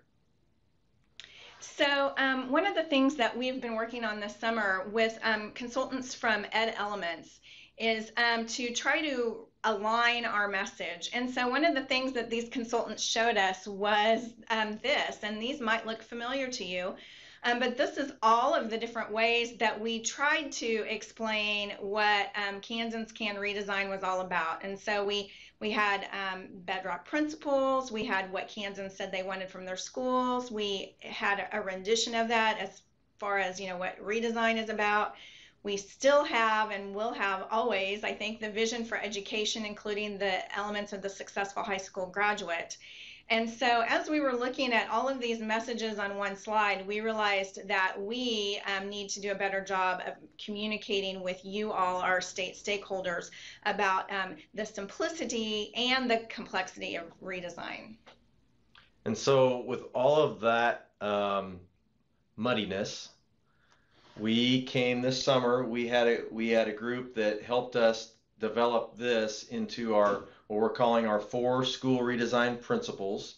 So taking all those things that Tammy just talked about, all those different models and frameworks, and condensing them down into these 4 redesign principles in Kansas.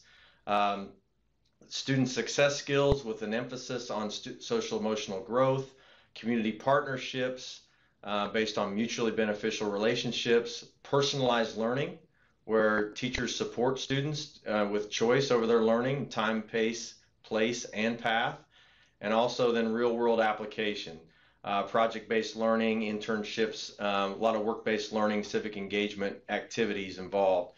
So if you look at what our Mercury and our Gemini 1 schools that are launching this year, what they're launching, you could fit everything that they're launching into one or more of these categories or these principles.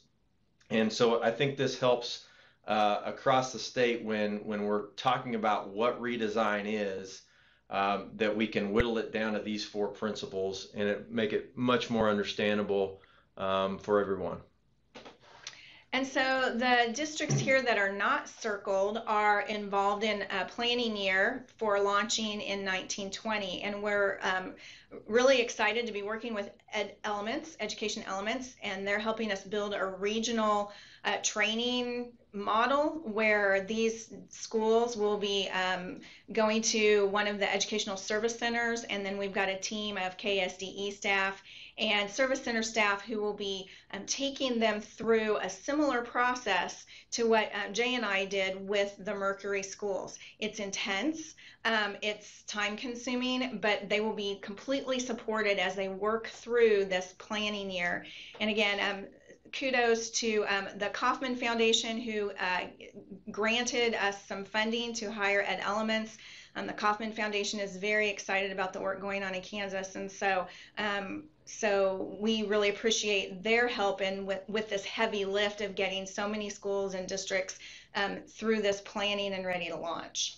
Yeah, and I guess I should have said this before on this slide, that now, not even a little over a year into the project, now we have 47 districts and 104 schools involved to some degree in the project. So this is the timeline that the schools that are going through a planning year will follow. This was adapted from last year's planning year with the Mercuries and the Gemini 1s. This is adapted for our schools this year. It started back in April. So our schools that were selected for Gemini 2 were selected in early April, and immediately upon being selected into, they began work. And so we created this new phase called Mission Inception. It's meant to orient the district and the buildings to the process. Our service centers played a huge part in helping our schools get a good start on this planning year. They were instrumental in holding regional meetings to get those the schools new to the project, the districts new to the project, oriented to the process with a leg up to start in August. So we've already started the second phase, which is building the launch pad, where schools will get in, dig into why they're doing this, develop that shared vision where they're asking for input from all their stakeholders, start setting goal areas, organizing a redesign team of teacher leaders that really drive this whole thing. Several things during that building the launch pad. And again, as Tammy mentioned, those types of activities will be replicated at the regional sites and then turnkey back to the districts as they go back. The next phase is designing the rocket, where from December to February, where the planning year, schools will actually pilot prototypes, try on different redesign elements that they think will work, collect the data from that, and continue to communicate with stakeholders, which you can see as a common theme throughout all the phases in the planning year. Very important.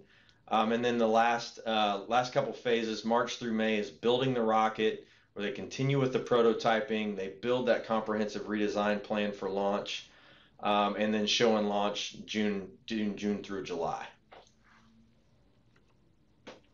So we want to make you aware of a phenomenal opportunity with this year's KSDE annual conference. The pre-conference on October the 15th will be completely dedicated to redesign. In the past, the pre-conference has been completely dedicated to state assessments. And I believe that our commissioner and our deputy commissioner really want to make a statement of how important redesign is. And so there's no longer a day dedicated to state assessments, but this pre-conference is open to anyone who wants to attend. We'll have Mercury panels and breakout sessions. Some of the breakout sessions, we're bringing in experts from around the nation really to talk about leadership and managing change, personalized learning overview, social emotional growth, project-based learning overview, building teacher leadership, and then building parent, community, and business partnerships. And so we look forward to seeing you all there. You can hear from the Mercury schools, see some of the Gemini 1 schools, and really just put your toe in the water as far as what redesign in Kansas is all about. And so we're really proud to be Kansas when we show this slide, because obviously this is this redesign project all across the state, now in 47 districts and 104 schools, couldn't be just limited to the capacity of KSDE. We've got so many external partners You know, I think about how our schools, our redesigned schools, are now putting the student at the center of what they're doing. I look at these, when I look at this list of all these partners, they're putting schools at the center of what they're trying to do. And so we've got so many partners, from Boy Scouts, Girl Scouts, 4-H, to the Kauffman Foundation, to outside organizations like Next Gen Learning, research, and then we've got our own groups within the state that have always been connected with education, like our Service Center organization, KSDE USA. The Buck Institute for Education has been instrumental, had phenomenal training this summer with the Buck Institute, where they specialize in project-based learning. So it's just been a wonderful, wonderful partnership. And to have partners like Education Elements and Summit Learning helping our schools and being available has just been a wonderful resource for all of our schools. So to learn more, you can go to the Kansans Can School Redesign page. If you go to the KSDE homepage and go look under R for redesign, we've got an update page there, and we also have linked there redesign resources. Or also follow us at KSDE Redesign and hashtag Kansas to the Moon, and you can stay up to date on the latest news for redesign. Awesome. So that wraps up our update. Obviously, we gave you some ways to connect with us. If you have specific questions about redesign, please don't hesitate to contact us. We're available. We're on the road quite a bit. We're out in schools where we love to be, but we'll be all across the state this year and back many, many times. So please don't hesitate to give us a call if you need any support with redesign or anything else otherwise. And we might mention that we are gearing up for Apollo in the spring. So come learn more at the annual conference and then consider jumping in. And with that, that's it. Have a great year. Thank you for your time.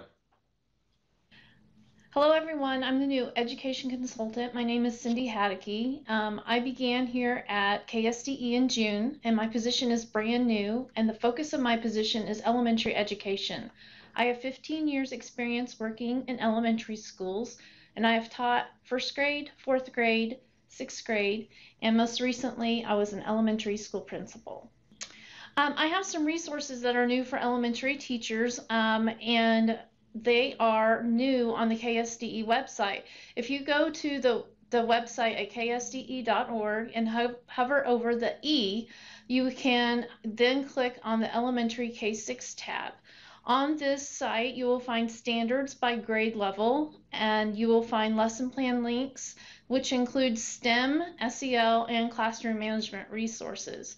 I also have a new listserv for all K6 educators, which includes counselors, principals, and instructional coaches and curriculum coordinators, and classroom educators. You can sign up by clicking on the link on this screen.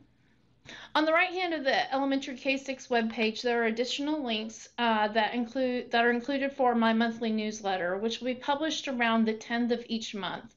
Something new on this webpage are vertical alignment documents for English language arts that were newly created this summer by the new ELA consultant and I to better help with scaffolding of skills and planning of curriculum. There are also alignment documents for science and for health, government, and social studies. You can also access my professional learning calendar, which shows where I'll be attending and or hosting professional learning on this tab. If you would like professional development for your school district, please feel free to contact me to discuss topics and discuss areas of need. Also, I will be hosting some areas of interest for chronic absenteeism and poverty and trauma. Those resources will be coming in the coming months. Here's my contact information, so please reach out if there's anything I can do to assist you, and thank you for your time. This is Myron Melton, Education Program Consultant with the Kansas State Department of Education, Special Education and Title Services team. Today I'll be sharing a new resource for required and recommended staff and student trainings. There are a significant number of trainings that districts and schools are responsible for providing. By providing you with resources aligned to these trainings, we hope it will assist you in delivering timely, meaningful, and differentiated professional development. To access this site, you first go to the KSDE main webpage at www.ksde.org. Using this subject index near the top of the page, if you scroll over to the letter R and click there, and then scroll down to required and recommended student and staff training, click there, it will take you to the page. When you look at this page, you'll first notice that there are three main themes that these required trainings clustered around: leadership training, prevention and responsive culture, student safety, and wellness. If you click on a particular topic, in this case leadership training, you'll notice there are 4 required trainings in this area that are specific to particular individuals or specific groups. Those trainings are for negotiations, for professional development counsel, juvenile justice, and reasonable suspicion training. If we go back to this top area, click there, it'll take us back to our main site. If you go to prevention and responsive culture, you will see here that we have both required trainings and we have recommended trainings. If you click on one of these areas, let's just pick suicide awareness and prevention, it will take you to the page of resources. Each of these pages look similar in that you will have an introductory statement. You'll have an area that tells you about the requirements, who's required and how often. In the top right-hand corner, there's a contact person for each page. In this case, it would be Kent Reed, one of our consultants. And then below, you have the list of resources. Those have been differentiated, so we have universal resources that can be used for all staff training when developing your suicide awareness and prevention professional development. We have a side for targeted and intensive.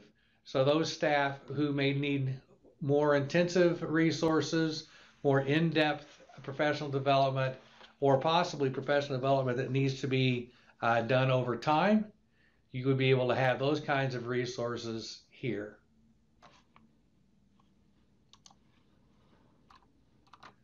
Staying with prevention and responsive culture, if you go to the recommended trainings, so here we have mandated reporting procedures and we have sexual abuse prevention and awareness. Neither of these are required. We would strongly recommend that staff have training in these 2 areas.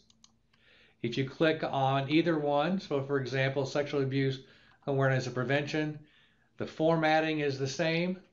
I do want to bring your attention on universal resources to this first document called Recognizing and Reporting Child Sexual Abuse e-learning module. This is a new e-learning module that was just created by KSDE and TASN that is an online training that staff can take and increase their awareness and understanding around recognizing and reporting child sexual abuse.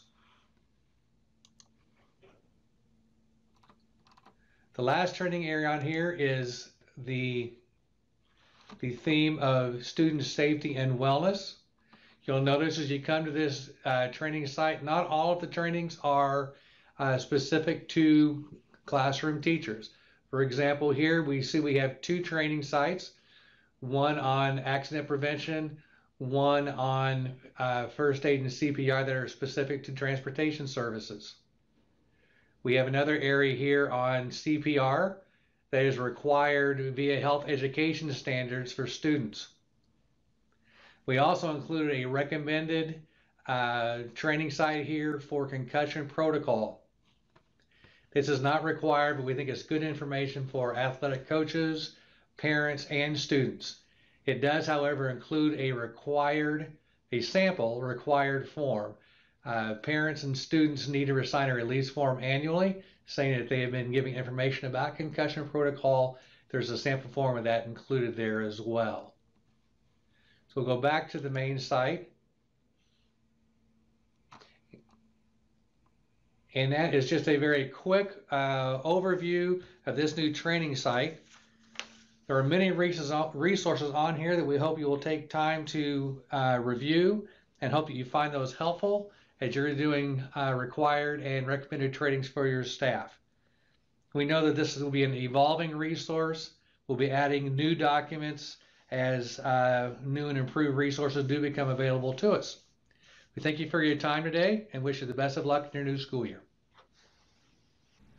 Hi, my name is Sarah Perryman, and today I'm going to review with you some English language arts updates. My name, like I said, is Sarah Perryman, and I just started with KSDE on June 4th. I'm the new Education Program Consultant for English Language Arts. Before I came to KSDE, I spent 5 years teaching sheltered language arts at Topeka High School. I worked with students in grades 9, 10, and 11. As a sheltered language arts teacher, that meant that I had to take the regular language arts curriculum, but adapt it to my work with English language learners. I had to employ a lot of scaffolding and differentiation strategies in order to help students at all levels of English proficiency. I'm hoping to bring my experience to all of you to help guide what you do in your classrooms. With my new role, I have 3 main goals. My first goal is to build positive and collaborative relationships with the language arts teachers across our state. I also want to provide you with valuable resources. My second goal is to provide quality professional development all year long in a way that can really influence your school and your classrooms. My last goal is to work with teacher leaders on projects related to assessment, resource creation, and professional learning. This summer, I've worked really hard to begin accomplishing those goals. One thing I started was a monthly newsletter so that I can share information with teachers regarding upcoming events, resources, and positive things happening in our classrooms. I've also started working on some online learning courses that you can access every month starting in September. I hope that through these online courses, you feel that you're receiving strong professional development in the area of English language arts. I've also updated the website and corrected links on the standards documents. Additionally, I've published some text complexity infographics that were created by 2 Kansas teachers. I reorganized the Kansas Guide to Literacy that has been republished on our page. And I worked with the elementary consultant to create vertical alignment documents for our ELA standards. I'm also working on creating some parent brochures regarding grade level standards and how our language arts work connects to redesign. So look for that on the website. If you would like to get in touch with me, my phone number and email is on this screen. I would love to hear from you and any suggestions that you may have to help improve language arts across the state. Thank you.